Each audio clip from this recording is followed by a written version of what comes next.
Salut tout le monde, alors bienvenue sur la chaîne de Lightech 3D. Quand je tourne la vidéo on est le 20, donc ça fait un moment que j'aurais dû vous souhaiter une merveilleuse et une superbe année 2020. J'espère que sera riche en amour, bonheur et plein d'oseille. On se retrouve aujourd'hui pour que je puisse vous présenter la U30 Pro. C'est Gearbest qui m'a contacté, ils me l'ont prêté, va falloir que je leur renvoie. Ils me l'ont prêté histoire que je fasse quelques essais, que je vous la présente et que je m'amuse un peu avec. Je ne l'ai pas encore testé à fond. J'ai pas encore non plus fait le nécessaire pour faire de jolis timelapse avec, donc du coup j'ai préféré ne pas en faire, mais dans tous les cas je vais vous montrer le montage, ce qu'elle donne en impression, vous montrer les impressions que vous pouvez sortir avec différents matériaux, et puis voilà, donc je vais arrêter de parler, je vous montre le montage, allez à de suite. On est parti pour le petit unboxing. Bon, moi je l'avais déjà entrouvert pour être sûr qu'il manquait rien et pour voir à quoi ça ressemblait. Vous doutez, ça fait 2 jours que je l'ai en carton, je suis un peu impatient de l'ouvrir et de la monter, tout ça. On va enlever ça. Donc vous avez une notice qui va être super bien détaillée en 2 pages. Donc juste 2 pages suffit et elle est en français. Enfin il y a une page qui est donc en français. Donc voilà. Une notice qui paraît vraiment en plus bien détaillée, c'est propre et en français en plus. Alors dans le carton, qu'est-ce qu'on va retrouver? On va déjà retrouver 2 profilés aluminium, le plateau chauffant qui est bien emballé, hein. Franchement, comme vous pouvez voir, tout est bien empaqueté dans de la mousse. La prise secteur quoi. Il va y avoir des petits colliers en plastique, des petits serflex là. Donc l'écran tactile qui est vraiment, vous pouvez voir, il est vraiment très grand. Une courroie, une clé USB et sa carte SD.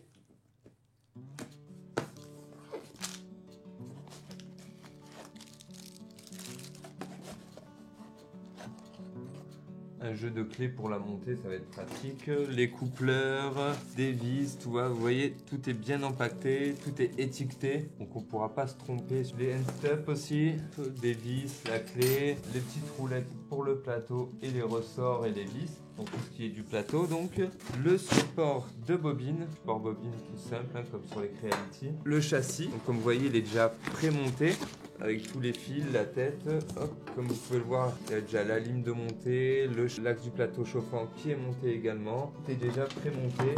La buse aussi, vous voyez. Ça va être plutôt pratique de la monter. Ça fait l'axe DZ, vous pouvez le voir, avec l'extrudeur, comme sur les Creality, les Ender 3. Hein. La tige trapézoïdale, déprofilée et toujours déprofilée. Et le moteur du Z, moteur pas de l'axe Z. On va voir s'il reste rien dedans. Ça me paraît vide. Donc, maintenant on va suivre le manuel, tout bêtement. Hein. Alors la première étape.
Alors voilà, le montage, voilà, c'est très rapide. J'ai mis à peu près 40 minutes en prenant mon temps pour le faire. Donc il y a juste 2-3 parties où il faut pas se tromper, mais tout est expliqué extrêmement précisément et facilement compréhensible par tout le monde sur le livre. C'était français ça? Je suis pas sûr que c'était français. Bon, tout le monde peut comprendre. C'est écrit en français, il y a des petites images, on suit les images et puis voilà. Je vais vous l'allumer, je vais vous montrer, on va la regarder ensemble, voir le programme avec l'écran tactile et le firmware à l'intérieur. Je vais vous montrer également toutes les impressions qu'on voit là que j'ai pu sortir avec. Donc je vous montre ça de suite.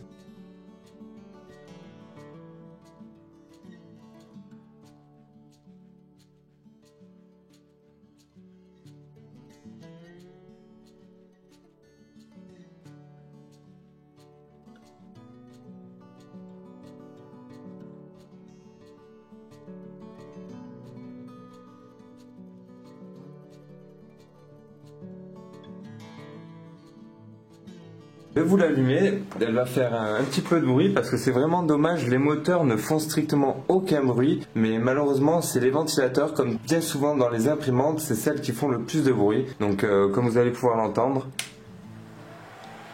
elle fait pas mal de bruit niveau ventilateur. Donc vous avez vu le petit logo Alphaways qui s'allume. À savoir que l'écran, vous pouvez tout modifier dessus, l'affichage, tout ça. Il y a un petit programme qu'on peut mettre sur notre ordi et brancher après dessus. Et on peut paramétrer, personnaliser entièrement l'affichage. Donc ça c'est plutôt pas mal je trouve.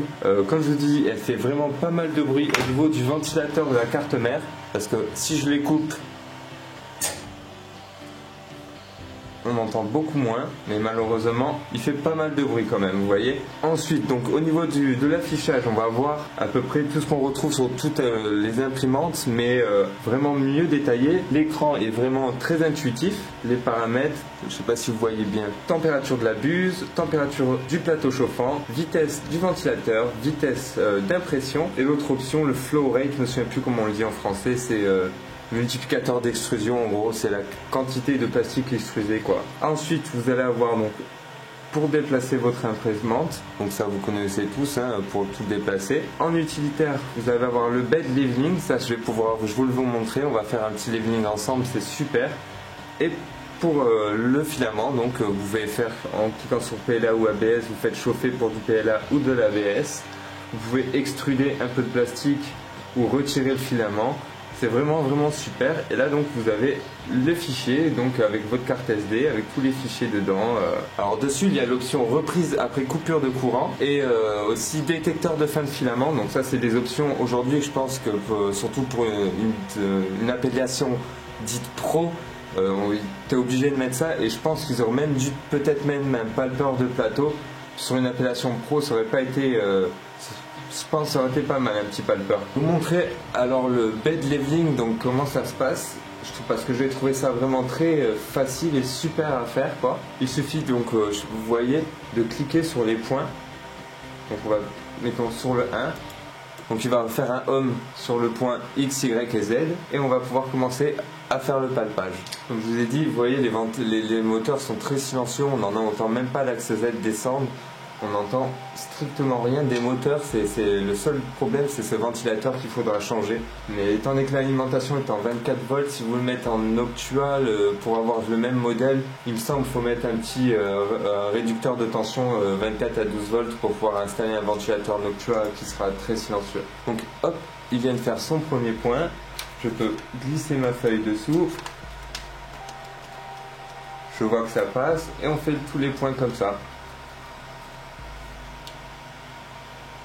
Le deuxième point, pareil, il faut que ça frotte, mais que ça adhère pas. Et vous pouvez faire ça sur tous les points. Bon, je ne vais pas le faire sur tous les points, vous l'aurez compris. C'est vraiment très intuitif. Allez, on va faire pour le dernier, bien qu'il ne va pas le prendre en compte. Hop, et voilà. Comme je vous l'ai dit, je voulais vous montrer les quelques impressions que j'ai pu faire avec. Souvent, c'est quelque chose que je fais beaucoup pour voir en premier lieu. Donc, comment elle imprime, si elle imprime bien. Voilà, c'est une des trucs qui me permet de voir les ponts ils sont jolis, si tout est bien calibré et si elle marche nickel. Bon, là j'ai vu qu'il y avait des petits soucis que j'ai réglés de suite après. Du coup, je me suis amusé à faire ceci. Donc, vous pouvez voir qu'il est vraiment super qualité quoi.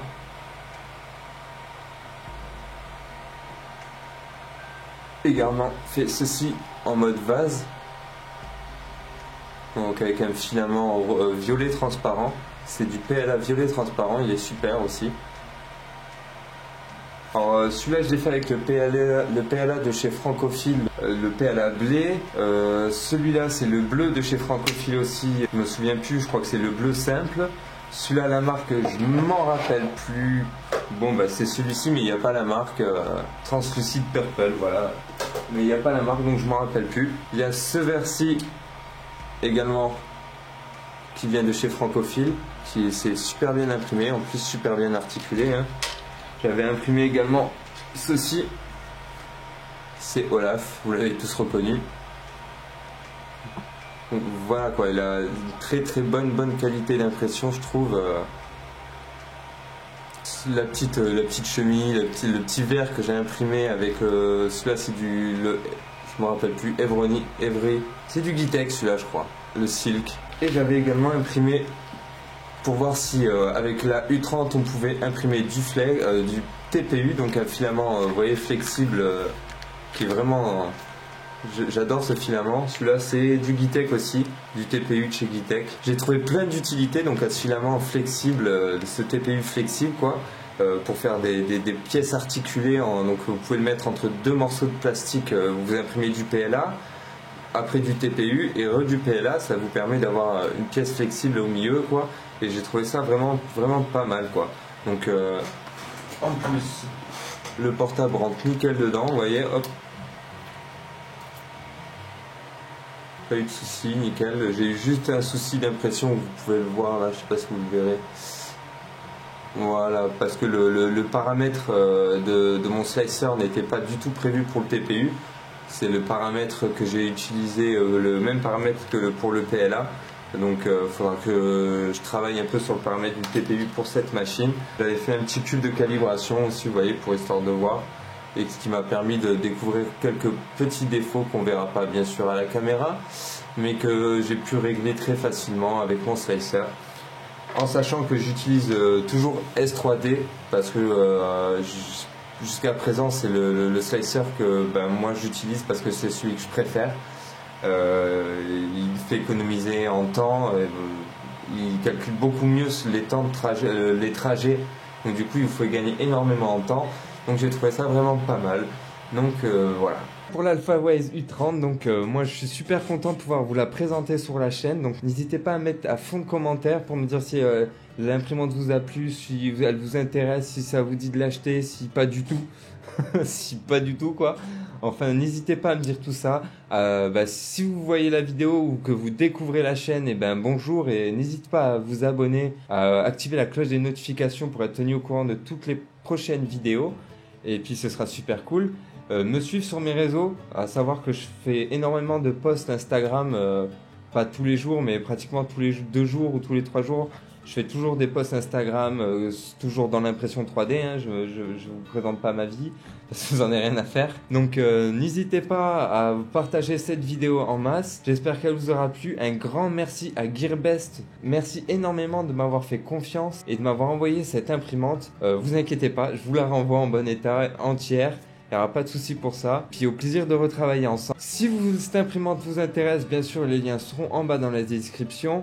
Bien sûr, si vous passez par ce lien, moi, ça ne me fait pas gagner d'argent. Ça me permet juste à ce que Gearbest soit d'accord de me renvoyer d'autres machines pour vous les présenter. Ce sera toujours du prêt. Je garderai jamais les machines, mais je pense que ça peut être un bon échange de procédés. Ils me prêtent des machines, je vous les présente, je vous montre ce qu'elles peuvent faire. J'ai vu qu'il y avait des graveurs laser, plein de choses très intéressantes. J'ai vu d'autres projets aussi un peu en rapport à l'impression 3D mais qui s'en l'éloignent. J'aimerais bien me prendre une forge à induction donc pour imprimer des bagues, des choses comme ça et après les couler en aluminium ou même pourquoi pas un jour le faire en or comme un autre youtubeur, je me souviens plus de son nom, désolé à lui, l'avait fait.